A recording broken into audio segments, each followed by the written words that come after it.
ప్రపంచంలో అగ్రగామి దేశంగా ఉన్న అమెరికా, ప్రజాస్వామ్య దేశంగా పేరొందిన అమెరికా ఈనాడు తుపాకీ సంస్కృతితో వెలువెల్లాడుతూ ఉంది. 159 సంవత్సరాల క్రితం నుంచి అమెరికా అధ్యక్షుల మీద, అమెరికా అధ్యక్షులుగా పోటీ చేస్తున్న అభ్యర్థుల మీద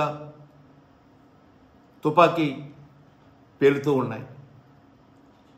తుపాకీ గుళ్లకు మొట్టమొదటిసారిగా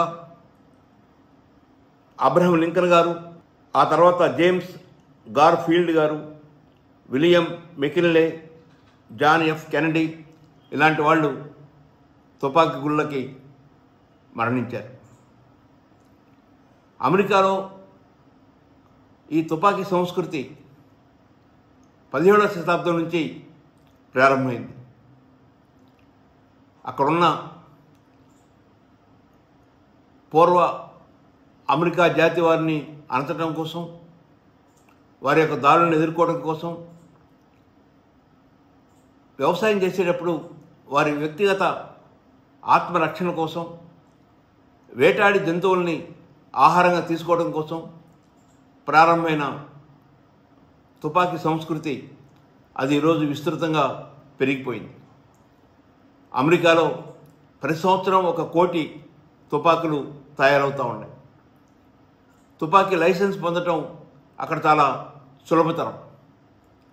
అక్కడ సిటిజన్ అయి ఉండి అక్కడ గ్రీన్ కార్డు ఉంటే వారు మార్కెట్లో కూరగాయలు కొనుక్కునే విధంగానే తుపాకులు కూడా కొనుక్కునే అవకాశం ఏర్పడింది.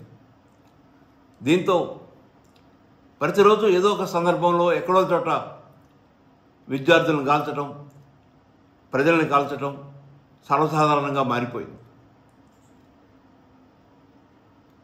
2 రోజుల క్రితం అమెరికా అధ్యక్షునిగా పోటీలో ఉన్న పూర్వ అధ్యక్షులు ట్రంప్ మీద తుపాకీ కాల్పులు జరిగినాయి.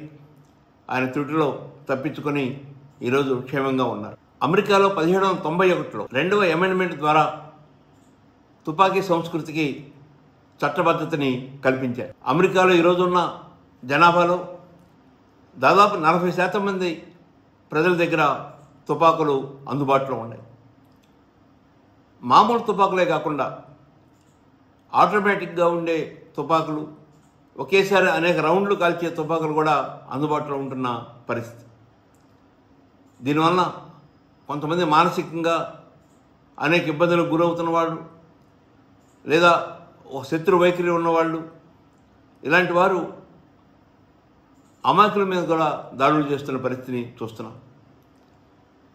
అవి సూపర్ మార్కెట్లు కావచ్చు, రద్దీగా ఉన్న ప్రదేశాల్లో కూడా కావచ్చు, అలాంటి చోట కూడా అమాయకుల్ని కాల్చి చంపుతున్న పరిస్థితి చూస్తున్నాం.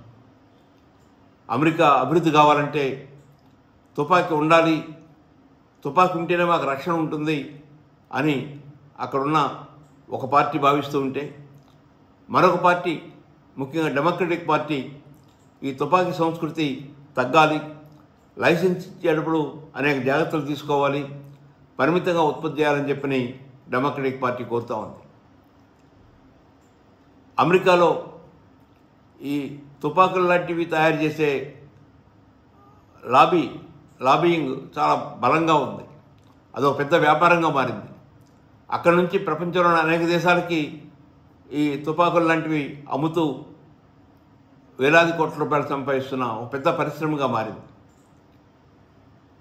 అధ్యక్ష ఎన్నికల్లో ఈ తుపాకులు తయారు చేసే ఈ లాబియింగ్ బలంగా ఉంటూ ఎన్నికల్లో ఖర్చు పెడుతూ ఈ సంస్కృతిని ముందుకు తీసుకెళ్తూ ఉన్నారు.